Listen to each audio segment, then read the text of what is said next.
ఉన్నటువంటి మానవుని సమస్య ఏంటో తెలియజేసి దానికి సంపూర్ణ పరిష్కారం ఇస్తుంది పరిశుద్ధ గ్రంథం. దేవునికి స్తోత్రం, హల్లెలూయా. ప్రియులారా, ఈ చదవబడినటువంటి లేఖన భాగంలో మనం చూస్తున్నాం, వాడు ఇంకను స్టిల్ యట్ ఇంకను దూరముగా ఉన్నప్పుడు. వాక్యం చాలా క్లియర్గా, చాలా స్పష్టంగా మాట్లాడుతూ చెప్తున్నటువంటి మాట, వాడింకను దూరముగా ఉన్నప్పుడు. ఎవడు వీడు? చాలా స్పష్టంగా వాక్యాన్ని గమనిస్తే ప్రియులారా, అక్కడ జరిగినటువంటి సంఘటన 11వ వచనం నుంచి చూస్తాం. ఒక మనుష్యునికి 2 కుమారులుండిరి. వారిలో చిన్నవాడు తండ్రి ఆస్తిలో నాకు వచ్చు భాగమిమ్మని తన తండ్రిని అడుగగా అతడు వారికి తన ఆస్తిని పంచిపెట్టెను. కొన్ని దినములైన తరువాత ఆ చిన్న కుమారుడు సమస్తమును కూర్చుకొని దూరదేశమునకు ప్రయాణమైపోయి అచ్చట తన ఆస్తిని దుర్వ్యాపారం వలన పాడు చేసెను. ఆ తర్వాత ఏం జరిగింది? కరువు వచ్చెను. వాడు ఇబ్బంది సాగెను, ఆకలితో అలమటించెను. అందుచేత కడుపు నింపుకొనుటకు వేరొకని దగ్గర పనికి చేరెను. ఆ పని ఏంటంటే పందులను కాయుట. ఆ పందులు కాసే పనిలో కూడా వారికి జీతం సరిగ్గా రాక ఆకలి తీరకున్నటువంటి పరిస్థితుల మధ్యలో అలమటిస్తూ పందులకు పట్టే పొట్టు తిందామని ఆశించిన ఎవ్వడు వానికి ఇవ్వలేదని వాక్యం చెప్తుంది. పందులకు పెట్టే పొట్టు కూడా ఎవ్వడు వానికి ఇవ్వలేదంట. దేవునికి స్తోత్రం. ఎవరి వ్యక్తి అంటే ఒక ధనికమైనటువంటి కుటుంబంలో పుట్టినటువంటి చిన్న కుమారుడు, అల్లారు ముద్దుగా పెరిగిన వాడు, చిన్నప్పటి నుంచి అన్ని సౌభాగ్యములు అనుభవిస్తున్నటువంటి వాడు. దేవునికి స్తోత్రం. ధనమునకు ఉన్నటువంటి ప్రియులరా ఒక గుణం ఏంటంటే, మనం ఈ లోకంలో సాధారణంగా చెప్పుకుంటాం, ధనం మూలం ఇదం జగత్. తెలిసిందే అందరికీ, ధనం మూలం ఇదం జగత్. అంటే ఈ భౌతిక ప్రపంచానికి ధనమే మూలం అన్నది శాస్త్రం యొక్క అర్థం. దేవునికి మహిమ కలుగును గాక. మనిషి ప్రియులరా, అసలు దేవుడు మనిషిని ఎందుకు సృష్టించాడో, భూమి మీద ఈ 70, 80, 100 సంవత్సరాల దేవుని యొక్క ఉద్దేశ్యం ఏంటో, ఈ జీవిత ఉద్దేశ్యం ఏంటో ఎరుగక మర్చిపోయి తప్పిపోయి దారి తప్పి దూరస్తుడైపోయి ప్రియులారా, మనుషుని యొక్క ఉద్దేశ్యం అంతా ఏమైపోతుందంటే సకల విద్యలు కూటి కోసం. మరి కాస్త ఆలోచిస్తే ప్రియులారా, అంతా ధనం సంపాదించటమే, ధనమే సమస్తానికి మూలం అనే పరిస్థితికి వచ్చేసింది. ఒకప్పుడు దేవుడే సమస్తం మూలం, దేవుడే సమస్తానికి ఆధారం, దేవుని లేకపోతే ఏమీ లేదు అనే పరిస్థితిలో నిర్మించబడి సృష్టించబడి సాక్షాత్తు సర్వ సృష్టికర్త అయిన దేవాది దేవునితో సహవాసము కలిగి ఉండి ముఖాముఖిగా చూచుచు మాట్లాడుచు మహిమ వస్త్రములు కలిగిన వాడై సృష్టించబడిన ఈ మానవుడు దారి తప్పిపోయి దేవుని సహవాసాన్ని కోల్పోయి చివరికి ఎలాంటి పరిస్థితుల్లోకి వచ్చేసాడంటే సంపాదించుటే ధ్యేయం అనే పరిస్థితికి వచ్చేసాడు. దేవునికి స్తోత్రం. నిత్య సత్యం, జగమెరిగిన సత్యం ఏంటంటే సంపాదన కోసమే పుట్టలేదు నీవు, పోయేటప్పుడు ఏది పట్టుకొని పోవు. ఆమేన్. ఇది జగమెరిగిన సత్యం ప్రియులారా. సంపాదన కోసం పుట్టలేదు మనం, ఎందుకంటే పోయేటప్పుడు సంపాదన ఏది సెంటు భూమి. దేవునికి స్తోత్రం. మనం తీసుకుపోగలమా? 3x6 మన సైజుని బట్టి. అదే చివరికి భూమి మీద మన ఏ మానవుడికైనా మిగిలేది మన ఆస్తి అదే ప్రియులారా. ఈ ధనవంతుడైన తండ్రి చాలా ఆస్తిని కూడబెట్టాడు, చాలా స్థిర ఆస్తులను కూడబెట్టాడు. దేవునికి స్తోత్రం. ఆయనకి 2 కొడుకులు. దేవునికి మహిమ కలుగును గాక. పెద్దవాడు చాలా వినయం గలవాడు, మాట వినేవాడు, కుదురుగా ఉండేవాడు, తండ్రి చెప్పినట్టు చేసేవాడు. దేవునికి స్తోత్రం. రెండోవాడు మాత్రం కాస్త విరుద్ధం. ఎందుకంటే చిన్నప్పటి నుంచి ముద్దు ఎక్కువ, జాగ్రత్త, ముద్దుగా పెంచితే రేపొద్దున పెద్ద అయిన తర్వాత దేవునికి స్తోత్రం. తర్వాత ఇక్కడ అందరు చాలా పెద్దలు ఉన్నారు, వాళ్ళకి తెలుసు ప్రియులారా, ఇక్కడ జరిగిన సంఘటన ఏంటంటే, చిన్నవాడు, వాడికి వయసు వచ్చిన తర్వాత, సొంత నిర్ణయాలు తీసుకునేంత వయసు వచ్చిన తర్వాత, ఎదిగిన తర్వాత, వాక్యం చెప్తున్నటువంటి మాట ఏంటంటే, తండ్రి దగ్గరికి వచ్చి నా ఆస్తిలో వాటా. దేవునికి స్తోత్రం. ఇక తండ్రి అన్ని సంపాదించే వయసులోనే ఉన్నాడు, నిలబడగలిగిన వయసులోనే ఉన్నాడు, నిర్ణయాలు తీసుకోగలిగి అన్ని చేయగలిగిన బలంలోనే ఉన్నాడు. హల్లెలూయా. అయినా ప్రియులారా, ఈ వ్యక్తి కోరుకుంటున్నది ఏంటంటే స్వేచ్ఛ. ధనం కొన్న గుణం ఏంటంటే, అది మన దగ్గర ఉందనుకోండి, మనం ఎవరిని పట్టించుకోం. ఏ బంధం అక్కర్లేదంటాం. తల్లిదండ్రుల బంధమైనా, ఈ భూలోకంలో ఏ సహవాసమైనా, ఏ బంధమైనా మనకెవరు ఎక్కువ కాదు అనేటట్టుగా నీ గుణాన్ని, నీ అవలక్షణాలని, ప్రవర్తనను మారుస్తారు. మరొకటి, అసలు నీ దగ్గర ఏమీ లేదనుకోండి, నిన్నెవడు పట్టించుకోడు. నీ దగ్గర ఉంటే నువ్వెవరిని పట్టించుకో, నీ దగ్గర ఏమీ లేకపోతే నిన్నెవరు పట్టించుకోరు. అది ప్రియులారా ధనం యొక్క వాల్యూ. ఈ వ్యక్తి ఏమనుకుంటున్నాడంటే, ధనం ఉంటే చాలు, ఆస్తిలో వాటా ఉంటే చాలు, నా జీవితం సాఫీగా, ఆనందదాయకంగా, అనుభవంతో చాలా అన్నిటినీ అనుభవించి ఎంజాయ్ చేస్తాననుకున్నాడు, సుఖం అనుభవిస్తాననుకున్నాడు. దేవునికి స్తోత్రం. ఆస్తిని అంతటిని వాక్యం చాలా స్పష్టంగా చెప్తున్న మాట, సమకూర్చుకొని, తన ఆస్తిని, తన వాటాని కూర్చుకొని దూరదేశం వెళ్ళాడంట. దేవునికి స్తోత్రం. దూరదేశం అంటే అర్థం ఏంటంటే ప్రియులారా, తల్లిదండ్రుల ప్రేమకు, అనగా తల్లిదండ్రుల యొక్క కంట్రోల్ చేసే పరిస్థితికి, వారి క్రమశిక్షణకు, వారి ప్రేమకి, వారు చెప్పేటటువంటి జాగ్రత్తలకు, ప్రియులారా అన్నిటికీ దూరంగా వెళ్ళిపోయాడు. దేనికంటే తనకు నచ్చినట్టు జీవించడానికి. దేవునికి స్తోత్రం. పోనీ వెళ్ళిపోయిన తర్వాత సాఫీగా, ఆనందదాయకంగా, సుఖవంతంగా సాగిందంటే వాక్యం చెప్తున్న మాట ఏంటంటే, దుర్వ్యాపారము వలన తనకున్నటువంటి ఆస్తి అంతటిని పాడు చేసుకొని ఎలాంటి పరిస్థితికి వచ్చేసాడంటే ప్రియులారా, పందులు తినే పొట్టు దానితోనైనా కడుపు నింపుకుందాం అనుకుంటే అది కూడా దొరకదు. వాక్యం చెప్తున్న మాట, అది కూడా ఎవ్వడును వానికి ఇయ్యలేదు. దేవునికి స్తోత్రం.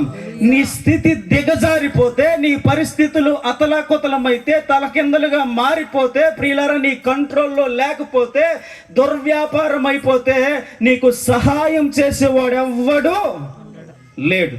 ఆ కింద చాలా స్పష్టంగా వాక్యం చెప్తున్న మాట ఏంటంటే ప్రియులారా, అయితే బుద్ధి వచ్చినప్పుడు, 17వ వచనం, అయితే బుద్ధి వచ్చినప్పుడు వాడు నా తండ్రి యొద్ద ఎంతో మందికి కోళ్ళ వాళ్లకు అన్నము సమృద్ధిగా ఉన్నది, నేనైతే ఇక్కడ ఆకలికి చచ్చిపోతున్నాను. దేవునికి స్తోత్రం. ప్రియులారా, మనలో చాలా మంది నిత్యం వాడుతున్న మాట ఏంటంటే, బుద్ధి రావాలంటే కడుపు కాలాలి, దెబ్బ తగలాలి, డబ్బు అయినా పోవాలి. చెప్పండి రా, వాడికే కదా, డబ్బు అయినా పోవాలి, జబ్బైనా. దేవునికి స్తోత్రం. వీడికి ఎప్పుడు బుద్ధి వచ్చింది? ఉన్న డబ్బంతా దుర్వ్యాపారం వలన పోయి, కరువు వచ్చి, అతి క్లిష్టమైన పరిస్థితుల్లో తినడానికి ఏమీ లేనటువంటి దారిద్ర్యం వచ్చిన తరువాత, దేవునికి మహిమ కలుగును గాక. నీకు అలాంటి పరిస్థితి ఏది ఇంకా సంభవింపక ముందే నీ పరిస్థితి అట్టి పరిస్థితిగా మార్చబడకూడదని ప్రేమ కలిగిన దేవుడి రాత్రి నీతో మాట్లాడుతున్నాడు. ధనం శాశ్వతం కాదు. సంపాదన కోసమే నీవు పుట్టలేదు. ఒకవేళ నీవు సంపాదన కోసమే పుట్టినట్టు రోజుకి 12 గంటలు 18 గంటలు కష్టపడి చెమటోడ్చి సంపాదించి రూపాయి కూర్చి ఎకరాలు కొండితే చివరికి నీవు అనుభవించేది ఏంటంటే ప్రియులారా, మొన్న న్యూస్లో చూసాం, మన భారతదేశంలోనే ఆ తండ్రి 2 ఎకరాలు సంపాదిస్తే ప్రియులారా, పెద్ద కొడుకు దగ్గర తండ్రి ఉన్నాడని, ఆ పొలంలో వచ్చే సంపాదన అంతా, పంటంతా పెద్ద కొడుకు అనుభవిస్తున్నాడని చెప్పి చిన్న కుమారుడు తండ్రి ప్రియులారా చెంప మీద కొట్టాడు. తల్లి రొమ్మును తన్నాడు ఆ వ్యక్తి. చాలా స్పష్టంగా ఈ వార్త TV 9లో వచ్చింది. సంపాదించుకునేది అదే. దేవునికి స్తోత్రం. ఈ భూమి మీద ఏది శాశ్వతం కాదు. అలా అన్ని కోల్పోయిన పరిస్థితుల్లో బుద్ధి వచ్చిన తరువాత ఆయన చెప్పుకుంటున్న మాట ఏంటంటే ప్రియులారా, వాక్యంలో చూస్తూ ఉన్నాం, నేను లేచి నా తండ్రి యొద్దకు వెళ్ళి, తండ్రి, నేను పరలోకమునకు విరోధముగా నీ ఎదుటను పాపము చేసి తిని ఇక మీదట నీ కుమారుడను అనిపించుకొనుటకు యోగ్యుడను కాదు గాని నీ పని వారిలో ఒకనిగా. దేవునికి స్తోత్రం. దేవుడు నీకు కుమారుడు అని పిలుచుకునే భాగ్యం ఇస్తే, సర్వ సృష్టికర్త అయిన దేవునికి నీవు కుమారునిగా కుమార్తెగా పిలువబడితే ప్రియులారా, మన సొంత నిర్ణయాలు, మన సొంత ఇష్టాలతో మనము ఏ స్థాయికి దిగజారిపోయామో వాక్యం చెప్తున్న మాట. స్వయాన తన సొంత కుమారుడే తండ్రి దగ్గరికి వెళ్ళి చెప్పుకోవాలనుకుంటున్న మాట ఏంటంటే, నీ కూలివాణిలో ఒకనిగా, అనగా నీ దాసులలో ఒకనిగా కుమారుడిగా ఉండుటకు యోగ్యుడను కాను.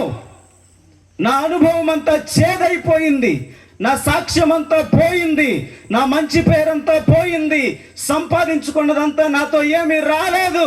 అలాంటి పరిస్థితుల మధ్యలో నన్ను నీ పనివాణిగా చేసుకో అని చెప్దామని మనస్సులో అనుకున్నాడంట. చాలా జాగ్రత్తగా ప్రియులారా, దేవుడు మనకిచ్చినది ఏదైనా వాటిని గూర్చి మన మనస్సు, మన ఆధీనంలో దేవుని చిత్తానుసారముగా ఉంచుకొనకపోతే, అది దేవుని పని నిమిత్తం వాడకపోతే, దుర్వ్యాపారం నిమిత్తం వాడితే వచ్చే పరిస్థితి ఇది. అప్పుడు ప్రియులారా, చాలా స్పష్టంగా తండ్రి చెప్తున్న మాట ఏంటంటే, వాడింకా దూరముగా ఉన్నప్పుడు. ఆమేన్. అనేక సందర్భాలలో పరిశుద్ధ బైబిల్ గ్రంథంలో చూస్తాం ప్రియులారా, వాడింకను దూరముగా ఉన్నప్పుడు. మరో సందర్భంలో మనం చూస్తాం ప్రియులారా, మనం ఇంకను పాపులమై ఉండగా, మనం ఇంకను బలహీనులమై ఉండగా, దూరస్తులం, పాపులం, బలహీనులమై ఉండగా, చాలా స్పష్టంగా వాక్యం తర్వాత చెప్తున్న మాట ఏంటంటే ప్రియులారా, తండ్రి కనికరపడి పరుగెత్తి వాని మెడ మీద ముద్దు పెట్టుకొని. ఇది తండ్రి ప్రేమ. దేవునికి స్తోత్రం. ఈ భౌతికమైన ఒక ఉపమానంతో యేసుక్రీస్తు ప్రభువారు పరలోక సంబంధమైన, ఆధ్యాత్మిక సంబంధమైన ఒక నిత్య సత్యమును తెలియజేస్తూ చెప్తున్నటువంటి మాట ఏంటంటే ప్రియులారా, తండ్రి తప్పిపోయినటువంటి కుమారుని పట్ల ఎంత ప్రేమగా వ్యవహరిస్తున్నాడో ఈ వాక్యం చాలా స్పష్టంగా మనకు అర్థమవుతూ ఉంది. ఇది అక్కడ జరిగినటువంటి సంఘటన, ఉపమానమును పక్కన పెడితే, దేవుని ప్రేమ ఎలా ఉంటుందో ఈ ఉపమానం ద్వారా యేసుక్రీస్తు ప్రభువారు సర్వభూమిలో ఉన్నటువంటి ప్రజలకు వాక్యం చెప్తూ, బోధిస్తూ చెప్తున్నటువంటి సత్యం ఇది. దేవునికి స్తోత్రం. యేసుక్రీస్తు ఎవరు అని అంటే, అనేక మంది అన్యజనులు ఇచ్చే సాక్ష్యం, ఆయన ఒక గొప్ప బోధకుడు. మరి కొంతమంది చెప్పేది ఆయన ఒక గొప్ప ప్రవక్త. మరి కొంతమంది అనుకునేది ఆయన చాలా మంచి కార్యములు చేసినటువంటి ఒక మంచి వ్యక్తి. ప్రియులారా, మీరేమన్నా అనుకోవచ్చు గాక, అది పాజిటివ్ గానో నెగిటివ్ గానో, మీరు మంచిగానో చెడుగానో యేసును గురించి ఏమన్నా అనుకోవచ్చు గాక, ఈ ప్రకటించబడుతున్న యేసు ఆయన ప్రేమామూర్తి. శాశ్వతమైన ప్రేమతో నిన్ను ప్రేమించువాడు. నీవు ఆయన ప్రేమను రుచి ఎరగగలిగితే ఆశ్చర్యమైన ప్రేమ, సాటి లేని ప్రేమ, ఈ లోక సంబంధమైన అన్ని బంధములకు అతీతమైన ప్రేమ, అది మరణము వరకు నిన్ను ఆలోచనిచ్చి నడిపించి తరువాత తన మహిమలో చేర్చుకొని ప్రేమ ఇది. దేవునికి స్తోత్రం. వాక్యం చాలా స్పష్టంగా చెప్తున్న మాట, వాటి ఇంకా దూరముగా ఉన్నప్పుడు, కనుచూపు మేరలోన ఆమడ నుండి రూపు కోల్పోయి, పరిస్థితి కోల్పోయి, అసలు స్వరూపము లేక, వస్త్రములు చిరిగిపోయి దారిద్ర్యునిగా కనబడుతూ అసహ్య స్థితిలో ఉన్నప్పుడు ప్రియులారా, తండ్రి వాణిని చూచి గుర్తెరిగాడు. పని వాళ్ళెవరు, ఇంట్లో ఉన్నెవరు గుర్తుపట్టలేని పరిస్థితికి మారిపోయాడు. దేవునికి స్తోత్రం. అయిన తండ్రి ప్రేమ ఆ వ్యక్తిని గుర్తెరిగేటట్టుగా చేసింది. హల్లెలూయా. ఒకవేళ ఈ లోకంలో నీతో ఉన్నవారు, నీ బంధువులు, నువ్వు కట్టుకున్నవారు, ప్రియులారా, నీవు కన్నవారు, నీ రక్త సంబంధులు, ఆప్తుమిత్రులు అందరూ నువ్వే సర్వం గొప్ప ఒకప్పుడు అన్న వాళ్ళందరూ ఒకవేళ నీ పరిస్థితి మారిపోతే గుర్తుపట్టలేకపోవచ్చు, నిన్ను మర్చిపోవచ్చు, తృణీకరించవచ్చు. దేవునికి స్తోత్రం. అలాంటి పరిస్థితులలో నీ ఉన్నను. ఒకవేళ ప్రస్తుతం నీది ఆ పరిస్థితి అయితే ఈ మాట శ్రద్ధగా విను. ఒకవేళ భవిష్యత్తులో ఎలాంటప్పుడైనా అలాంటి పరిస్థితి వస్తే ముందుగానే దేవుడు మాట్లాడుతున్నాడు నీ కోసమే. ఆయా పరిస్థితుల మధ్యలో సంఘ బిడ్డలారా, జాగ్రత్తగా ఈ మాట వినండి ప్రియులారా, ఆయన నిన్ను ప్రేమించే దేవుడు. నీవు దూరముగా ఉన్నప్పుడే నిన్ను గుర్తెరిగిన దేవుడు ఆయన. దేవునికి స్తోత్రం. అలా గుర్తెరిగి అయ్యో పాపం ఇలా మారిపోయాడు, మరలా వారిని చేర్చుకోకూడదు, నా పరువు పోతుందని దూరం పెట్టలేదు యేసయ్య ప్రేమ. దేవునికి స్తోత్రం. అదే ఇహ సంబంధమైన తండ్రికి అలాంటి కొడుకుండి ప్రియులారా, ఆ వ్యక్తి ఇలాంటి తప్పు చేస్తే ఏం చేస్తాం? నా కొడుకు చెడ పుట్టాడు అంటాం, వీడు చచ్చిపోతే మంచిదంటాం, నా కష్టార్జితాన్నంతా వ్యయం చేయడానికి, నాశనం చేయడానికి పుట్టాడు అని అంటాం. కన్న తల్లిదండ్రుల నోళ్ళే నిందలు వేసే పరిస్థితి. ఓ తల్లి బైబిల్ గ్రంథంలో ఉంది, తన కుమారునికి ఎబ్బేజు అని పేరు పెట్టుకుంది. ఎబ్బేజు అన్న పేరుకి అర్థం వేదన. ఈడు పుట్టుకతోనే నాకు దుఃఖాన్ని కలిగించే దరిద్రుడు వీడని వాడికి ఎబ్బేజు అంటే దుఃఖం, బాధ, వేదనని పేరు పెట్టుకుంది. మనుష్యులు నీకు ఎలాంటి పేర్లైనా పెట్టొచ్చుగాక, నువ్వు పనికి రాని వాడవని అనొచ్చుగాక, నీకు నిందలు వేయొచ్చుగాక, అవమానములు వేయొచ్చుగాక, నీవు చేయని దానిని నీవు అనుభవించొచ్చుగాక, అయినను ఈ పరిస్థితులన్నిటికీ అతీతముగా నిన్ను చూచుచున్న దేవుడు, నీ పరిస్థితిని చూచుచున్న దేవుడు నీ మీద కనికర పడుతున్నాడు. ఆయన నిన్ను విడిచిపెట్టేయడం కాదు, నీ పరిస్థితులను చూసి ఏదో కనికరపడి అలా వదిలేయడం కాదు. యేసు ప్రేమ అక్కడ వ్యక్తపరచబడుతుంది ప్రియులారా, చాలా స్పష్టంగా చూస్తూ ఉన్నాం.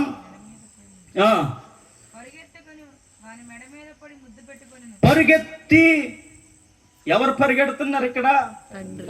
కుమారుడేమో తల వంచుకొని అవమానంతో, నిందతో, పరలోకంకు వ్యతిరేకంగా, నీకు వ్యతిరేకంగా పాపం చేశానని ప్రాయశ్చిత్త భావంతో, అపరాధ భావంతో తల వంచుకొని అవమానంతో వస్తూ ఉంటే, అలాంటి పరిస్థితుల్లో ఉన్నటువంటి మనుష్యుని కోసం యేసుక్రీస్తు ప్రభు వారు, తండ్రి అయిన దేవుడు పరిగెత్తుచు, దేవునికి స్తోత్రం, ఎక్కడికి ఈయన పరిగెడుతున్నాడు? హల్లెలూయా. ఆయా పరిస్థితుల మధ్యలో దూరమైపోయిన కుమారుని కోసం, దూరముగా తండ్రికి ఉన్నటువంటి పరిస్థితుల్లో ఉన్న కుమారుని కోసం, సమీపించలేనటువంటి పరిస్థితుల్లో, పాపం, శాపం, ఇహ సంబంధమైన పరిస్థితుల మధ్యలో బందీ అయిపోయి ముఖమెత్తుకోలేని పరిస్థితుల మధ్యలో ఉన్న కుమారుని చెంతకు, ఉన్న చోటుకు, హల్లెలూయా, నీ ఉన్న చోటుకు పరిగెత్తి దిగి వచ్చిన దేవుడు యేసయ్య. ఆమేన్. ఆయన సర్వ సృష్టికర్త అయ్యుండి ఆది యందు వాక్యమై ఉన్నటువంటి దేవుడు, సమస్త బ్రహ్మాండమును తన నోటి మాట ద్వారా కలుగు చేసిన సృష్టికర్తే, పరిశుద్ధుడైన దేవుడే, సర్వోన్నతుడే, ఆది సంభూతుడే, ఆద్యంతరహితుడే. అదే దేవుడు ప్రియులారా నీ ఉన్న చోటుకి. ఎందుకు ఆయన ఉన్న చోటుకి పరిగెడుతున్నాడంటే, ఆయన ఉన్న పరిశుద్ధమైన స్థలములోనికి నీవు నేను పరిగెత్తలేమని, నీవు నేను వెళ్ళలేమని వాక్యం చెప్తున్న మాట. సమీపింపరాని తేజస్సులో నివసించువాడాయన, అతి పరిశుద్ధమైన స్థలములో నివసించువాడాయన. ఆయన ఉన్న చోటులో ఏమాత్రము పాపమునకు గాని, అవినీతికి గాని, ఇహ సంబంధమైన దేనికి చోటు లేదు. ఆయన ఉన్న స్థలములోనికి నీవు నేను మన స్వప్రయత్నాలతో, మన స్వబుద్ధితో, మన స్వజ్ఞానంతో, మనకున్నటువంటి అనుభవాలతో, భక్తితో, ప్రియులారా దాన ధర్మాలతో, మనం చేసే మంచి క్రియలతో ఆయనను చేరలేకపోవచ్చున్నామని ఎరిగి, మనమున్న దీన స్థితిలో ఉన్న చోటుకే మనల్ని రక్షించడానికి పరుగెత్తుచూ వచ్చిన దేవుడు ఆయన. చేతులు చాచి ఆయన పిలుస్తూ నీ ఉన్న చోటుకి పరిగెత్తుచూ వస్తున్నాడు ఆయన. ఆయన వస్తున్నది నీకున్నది తీసివేయడానికి కాదు, నీవు నీ మీద నిందలు వేయడానికి కాదు, నీ కుల మతాన్ని మార్చడానికి కాదు. నీవు ఏ పరిస్థితుల మధ్యలో బందీవైపోయావో, అసలు నీ మేధస్సుకు అందని కొన్ని ప్రశ్నలతో సతమతమైపోతున్నావు చూడు. నీ మనస్సులో మానని వేదన, అసలు ఈ మానసిక రుగ్మతకు కారణం ఏంటో తెలియదు. అసలు ఈ శరీరం అందు అనుభవిస్తున్నటువంటి రోగములకు కారణం ఏంటో తెలియదు ప్రియులారా. హల్లెలూయా. మొదటి కుమారుడు పరిస్థితి దూరంగా ఉంటే, రెండవ కుమారుడు పరిస్థితి ఏంటి? దగ్గరుండి కూడా సొనుగుకునే పరిస్థితి. చాలా స్పష్టంగా వాక్యంలో చూస్తాం ప్రియులారా. తండ్రి విందు చేస్తే పెద్ద కుమారుడు ఏమన్నాడు? నీవు ఎప్పుడైనా ఒక్కరోజైనా విందు చేయటకు నాకు ఒక్క మేక పిల్లనైనా ఇచ్చావా?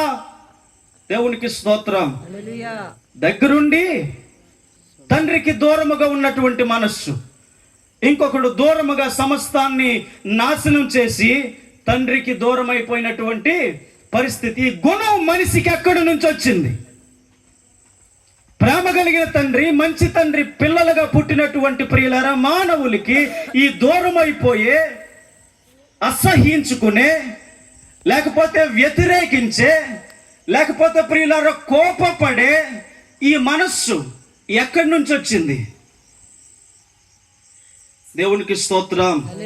దేవునితో సహవాసం కోల్పోయి ఇహ సంబంధం మీద మనస్సు అయినప్పుడు దేవునికి స్తోత్రం. వాక్యం చెప్తున్న మాట, దేవుని మాట మనకి జీవాహారం. మనుష్యుడు రొట్టె వలన మాత్రము కాదు గాని ఆయన నోటి నుండి వచ్చి ప్రతి మాట వలన. దేవునికి స్తోత్రం. ఆ సత్యం ఆదాము హవ్వలు గ్రహించలేక ఏం చేశారు? భౌతికంగా కనబడుతున్నటువంటి ఆ ఫలమును తిన ప్రయత్నం చేశారు. జీవార్థమైన దేవుని మాటను మర్చిపోయి, జీవార్థమైనటువంటి దేవుని మాటను విడిచిపెట్టి, జీవార్థమైన దేవుని మాటను లెక్క చేయక, జీవార్థమైన దేవుని మాటకు దూరమై వారికి కనబడుతున్నదే సత్యమని, కనబడుతున్న భౌతిక నాశనమైపోయేదే శాశ్వతం అనేటువంటి పరిస్థితుల మధ్యలో, మనుష్యుని కల్పనైన మాయోపాయముల మధ్యలో, మనుష్యులు చెప్పే మాటలకు, దుష్టుడు పెట్టే సులువుగా పెట్టే చిక్కులకు లోబడిపోయి దేవుని మాటను, దేవుని సహవాసమును మర్చిపోయి కోల్పోయిన పరిస్థితి. హల్లెలూయా. అలాంటి పరిస్థితుల్లో ఉన్న వారి దగ్గరికి యేసయ్య పరుగెత్తుకుంటూ వచ్చాడంట. ఆమేన్. ఆయన వచ్చి అసహ్యంగా ఉందని పరిస్థితిని అసహ్యించుకోలా. ఏం చేశాడంటే ప్రియులారా, మెడ మీద పడి ముద్దు పెట్టుకున్నాడు. ఆమేన్. హల్లెలూయా. వాడి పరిస్థితి అంత దారుణంగా ఉంటే తండ్రి చేసే పని ఏంటంటే మెడ మీద ముద్దు పెట్టడం. మెడ మీద ముద్దు పెడితే అర్థం ఏంటో తెలుసా ప్రియులారా? అంగీకరించడం అని దానికి అర్థం. హల్లెలూయా. ఒకవేళ నీవు పారిపోయినా నీ ఉన్న స్థితిలో మరలా తిరగగలిగితే, మరలా రాగలిగితే, మరలా ఆయనను జ్ఞాపకం చేసుకోగలిగితే, దేవునికి స్తోత్రం, బుద్ధి తెచ్చుకొని సత్యమును గ్రహించగలిగితే ఆయన నిన్ను అంగీకరించే దేవుడు. ఆమేన్. హల్లెలూయా. ఒకవేళ ఈ విధమైన పరిస్థితులతో, ఆయా పరిస్థితుల మధ్య దూరం అయిపోయిన నేను మరలా ఆయన పేరును ఉచ్చరించుట, ఆయన దగ్గరికి వెళ్ళుట, ఆయనను ఆహ్వానించుట కుదరదేమో, అది మంచిది కాదేమో, లేకపోతే ఆయన పిలిచినా వచ్చేవాడు కాదేమో అనే పరిస్థితుల మధ్యలో ఉన్నావేమో.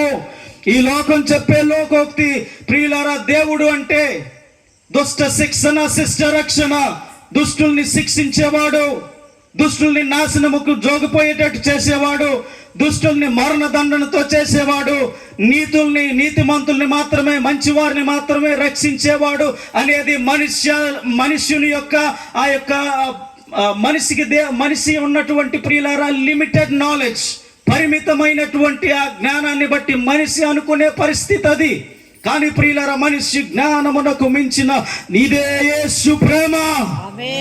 ఆయన దుష్టులను రక్షించుటకు దిగి వచ్చిన దేవుడు, పాపులను రక్షించుటకు దిగి వచ్చిన దేవుడు, దీన దరిద్రుల మొరలు ఆలకించి పరలోక సౌభాగ్యముతో మరల వారిని నింపుటకు దిగి వచ్చిన దేవుడు ఆయన. దేవునికి స్తోత్రం. వారికి చెప్తున్న మాట ఏంటంటే, వానికి ప్రశస్త వస్త్రము ధరింపజేసి. ప్రశస్త వస్త్రం అనగా ప్రియులారా, దేవుడు మనిషిని సృష్టించినప్పుడు మహిమ ప్రభావములు వానికి కిరీటముగా ఇచ్చినని దేవుని వాక్యం సెలవిస్తుంది. దేవునికి మహిమ కలుగును గాక. మహిమ వస్త్రముతో దేవుడు మనిషిని నిర్మించాడు. కోల్పోయిన ఆ మహిమను మరలా పునరుద్ధరించడానికే దైవ కుమారుడైన యేసు ఈ భూలోకమునకు వచ్చాడు. దేవునికి స్తోత్రం. ఆ తర్వాత ఉంగరం పెట్టాడంట ఆయన. ఉంగరం దేనికి అర్థం? అధికారమునకు. దేవునికి స్తోత్రం. ఏ కుమారునిగా ఉండే సౌభాగ్యము, భాగ్యము కోల్పోయావో ఆ అధికారాన్ని మరలా దేవుడు నీకు ఇవ్వడానికి వచ్చాడు. ఆమేన్. ఏ స్థితి కోల్పోయిన పరిస్థితుల మధ్యలో ఉన్నావు, ఈ రాత్రి ప్రేమ కలిగిన యేసయ్య నీతో మాట్లాడుతున్న మాట, మరలా ఆయా పరిస్థితులను ఆయన పునరుద్ధరించగలిగిన దేవుడు. సమాధానం కోల్పోయిన పరిస్థితుల్లో ఉన్నావా? నెమ్మది కోల్పోయిన పరిస్థితుల మధ్యలో ఉన్నావా? ఆర్థిక వ్యవస్థ అతలాకుతలమైపోయిన పరిస్థితుల మధ్యలో ఉన్నావా? ఆరోగ్యం పోయిందా? సమాధానమే లేదా? నీ కుటుంబంలో నెమ్మది లేదా? విశ్రాంతి లేక, సమాధానము లేక, ఈ పరిస్థితి అంతా గలిబిలైపోయిన పరిస్థితుల మధ్యలో ఉంటే శుభవార్త, ఆ పరిస్థితిని మార్చి కోల్పోయిన ఆనందమును మరల పునరుద్ధరించుటకే యేసయ్య దిగి వచ్చాడు. ఆమేన్, హల్లెలూయా. ఆ తర్వాత ప్రియులారా, వాక్యం చాలా స్పష్టంగా చెప్తున్నమాట, ఆ వ్యక్తికి దేవుడు చెప్పులు తొడిగించాడంట. ఆమేన్. చెప్పులు ఏం చేస్తాయి? ఈ మాట చెప్పి ముగిస్తాను. చెప్పులు ఏం చేస్తాయి? భూమి మీద ఉన్నటువంటి ధూళి, మట్టి, మాలిన్యము అంటకుండా భూమికి మనిషికి మధ్య ఏం చేస్తాయి? ఒక గ్యాప్ను సృష్టించి అవేవి మనకి అంటకుండా చేస్తాయి. దేవునికి స్తోత్రం. ప్రియులారా, ఆ మాలిన్యంలో ఉన్నటువంటి మనిషికి ఈ భూ సంబంధమైన పాప మాలిన్యం అంటకుండా రక్షించడానికి వచ్చిన దేవుడు ఆయన. ఆమేన్, హల్లెలూయా. తూర్పు నుంచి పడమటకు ఎంత దూరమో మన పాప భారమును అంత దూరము చేయడానికి వచ్చాడంట ఆయన. దేవునికి స్తోత్రం. నీ పాపములు ప్రాయశ్చిత్తము చేయ బలియాగమైటకు దిగి వచ్చిన దేవుడు ఆయన. చాలా స్పష్టంగా వాక్యంలో చూస్తాం ప్రియులారా. విందు చేయడానికి తండ్రి చెప్పే మాట ఏంటంటే, క్రొవ్విన దూడ. క్రొవ్విన దూడ అంటే అర్థం ఏంటి? చిన్నది అయినా క్రొవ్వినది అంటే వయసుకొచ్చినది. దేవునికి స్తోత్రం, హల్లెలూయా. మంచిది, బలమైనది. వాక్యం చెప్తున్న మాట, యేసుక్రీస్తు ప్రభువారు 33.5 సంవత్సరాల యౌవన ప్రాయంలో తన పరిశుద్ధ రక్తాన్ని సర్వమానవాళి పాప పరిహారార్థమై కల్వరి శిలువలో యాగముగా అర్పించుటకు దిగి వచ్చిన దేవుడు. ఆఖరి రక్తపు బొట్టు వరకు నీ ప్రతి పాపమును కడుగునట్లుగా తన రక్తాన్ని, పరిశుద్ధ రక్తాన్ని చిందించిన దేవుడు. హల్లెలూయా. దేవునికి మహిమ కలుగును గాక. ఈ ప్రాయశ్చిత్తార్థమై అనేక మంది మన పితరులు ఎవరైతే దైవావేశ పూరితులై సత్వేన్యాసులై వెతికారో, ఆ పాప పరిహారార్థమైన రక్తమును గూర్చి మొర్ర పెట్టుకున్నారో, ఆ లేఖనములు నెరవేర్చున్నట్లుగా ఆయన కల్వరి శిలువలో నీ పాప ప్రాయశ్చిత్తమునకై మరణించిన దేవుడు ఆయన. దేవునికి స్తోత్రం. మరణించడమే కాదు ప్రియులారా, ఆయన మరణాన్ని జయించి తిరిగి లేచాడు. దేవునికి స్తోత్రం. ఆయన పరిశుద్ధుడు, అందుకే పరలోకమునకు ఆయన ఒక్కడే మార్గం.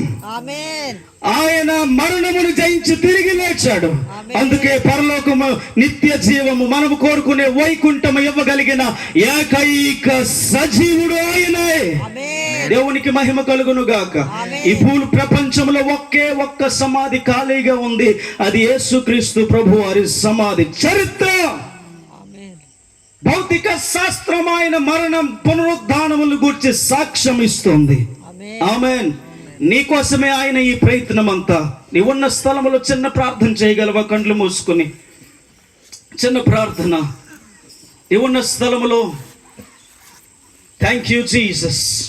ఏ పరిస్థితుల మధ్యలో ఉన్నావో, వాక్యం చదివాం కదా, ఇంకా దూరముగా ఉండగా ఆయన నిన్ను ప్రేమించి నీ యొద్దకు కనికరపడి పరిగెత్తుకుంటూ వస్తున్న దేవుడు ఆయన. నీ మనస్సు మార్చుకొనగలవా? మరలా ఆయన వైపు నీ ఆలోచన, నీ ఆశ, నీ మనస్సు త్రప్పగలవా? బుద్ధి తెచ్చుకొని ఆ కుమారుడు తిరిగినట్లుగా నువ్వు మరలా దేవుని వైపు తిరగగలిగితే, ఆయన ఎక్కడున్నాడో అక్కడికి వెళ్ళలేని పరిస్థితుల్లో నీవు ఉంటే, నీవున్న స్థలములోనే చిన్న ప్రార్థన చేయగలవా? Thank you lord. నీకొచ్చిన రాకపోయినా, నీకొచ్చిన మాటలతో ప్రార్థించు. నిన్ను అర్థం చేసుకోగలిగిన దేవుడు ఆయన. నీ పరిస్థితిని గుర్తెరగగలిగిన దేవుడు ఆయన. Thank you lord, hallelujah.